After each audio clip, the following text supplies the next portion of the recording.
All right, all right. Back for another segment, another discussion on, I think, Uncut. Oh, yes, yes. Okay, so today I want to talk about a few things, NFL related, of course. We're right in the thick of things, about one more week of preseason. Exciting stuff before we kick off the regular season. Now, I want to talk about concussions. I want to talk about ACL injuries. I'm going to show you how they kind of go together. You know what I'm saying? If you haven't pieced this together already, this is at least what I think. This is what I'm getting. And I want to talk about the players and the injury settlement that they got. So we're going to tackle all this at one time in one video. Now, Pete,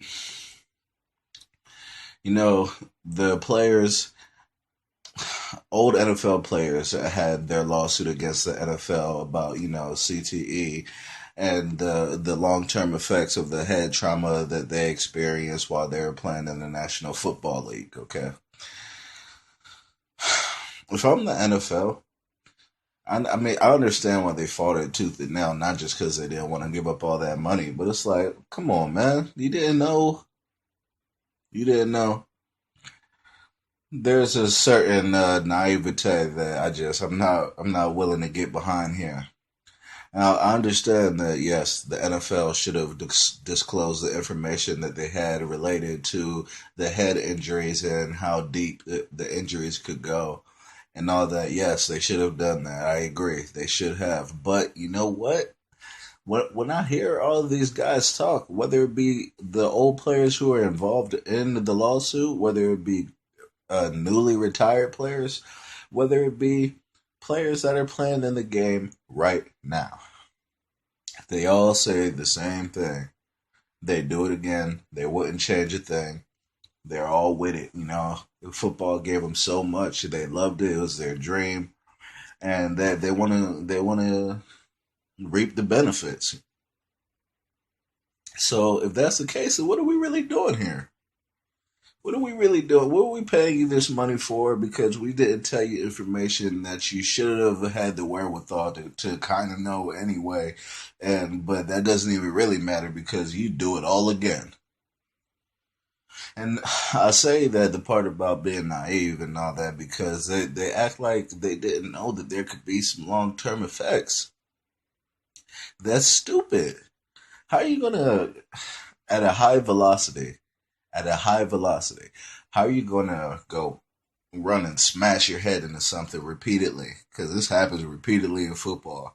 Even on that defensive line, those guys, their get up off the ball. Even if they don't come around and make it play on the quarterback or running back or whatever, that offensive lineman defensive lineman clash is brutal. Okay. And I played on the defensive line in school growing up and all that. No, not on the college level, but it doesn't have to be on the college level for you to get your bell rung. Because I've had my bell rung. It's kind of ridiculous to think that these guys have to be better, okay? You have to be better, you have to be smarter. If you can get brain damage from a car accident, if you could get brain damage from a fist fight, if you could lose brain cells from doing something like smoking or drinking too much or whatever, like, you don't think that there could be some harsh effects from this violent sport that you're playing when you're running at a high velocity and you lower your shoulder and as a result your head gets lowered as well and you go crashing into another human being or into the ground and you do this repeatedly week after week and you don't think that there could be a long-term effect? I don't get that. I can't ride with that. That's naive. That's being stupid. Like, come on, man. You're better than that. The argument against that is, well, yeah, I had some clue, but I didn't know the severity. I didn't know it would be this bad. Once again, Most of you, if not all of you, that I've heard say that you do it again anyway. Number two, you can get serious brain damage from a car accident that happened one time or a fist fight. A fist fight can get you extreme damage. A fight with boxing gloves can get you serious brain damage. But you don't think the sport that you're playing, where you're smashing your head at high velocity, is you don't think that'll, man, stop. Stop. Now, in turn, what happened was we had the lockout in 2011. Okay, give me a second while I sip this coffee.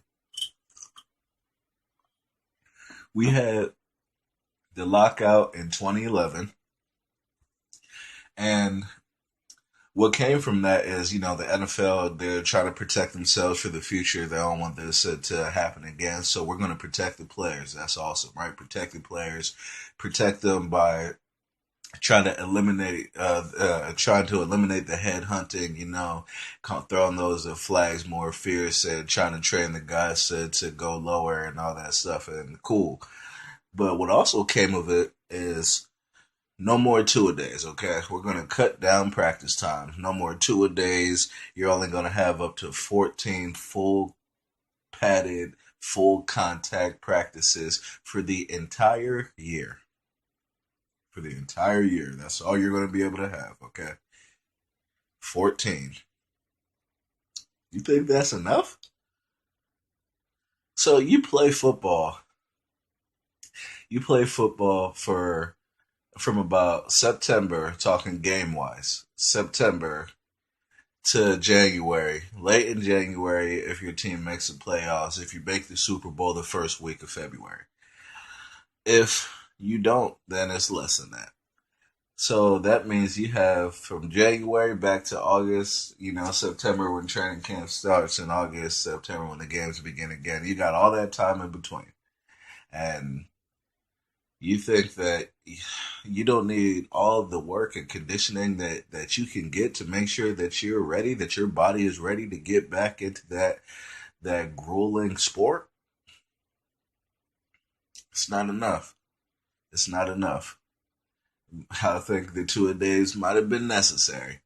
More full contact plays and practices to get your body ready for the season. I think that is necessary because now you're seeing all of these ACL injuries, and they're crazy. They're just all the time now.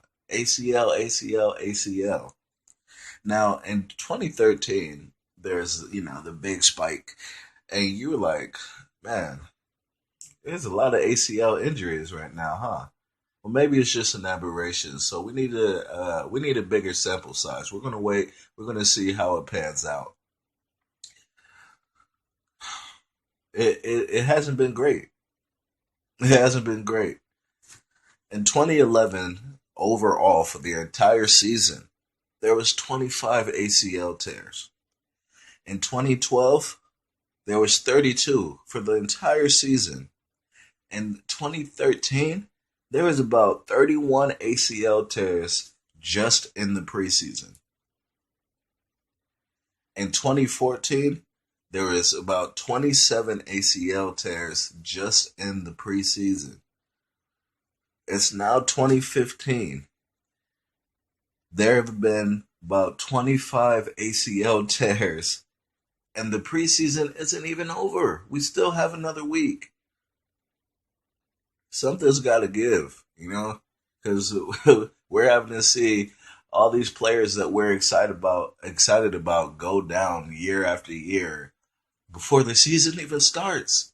And I think that's happening because these guys, their bodies are not ready yet.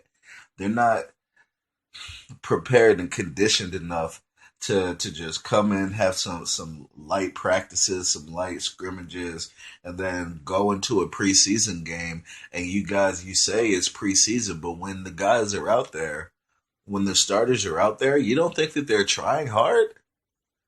You don't think that they're still trying hard because they want to beat the man that's matched up across from them? Yeah, they may not play long, but it doesn't take but one play for an ACL to tear for you to go down.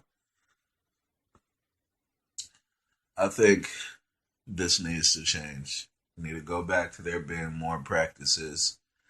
Bring two-a-days back because this is horrible, and I'm tired of it.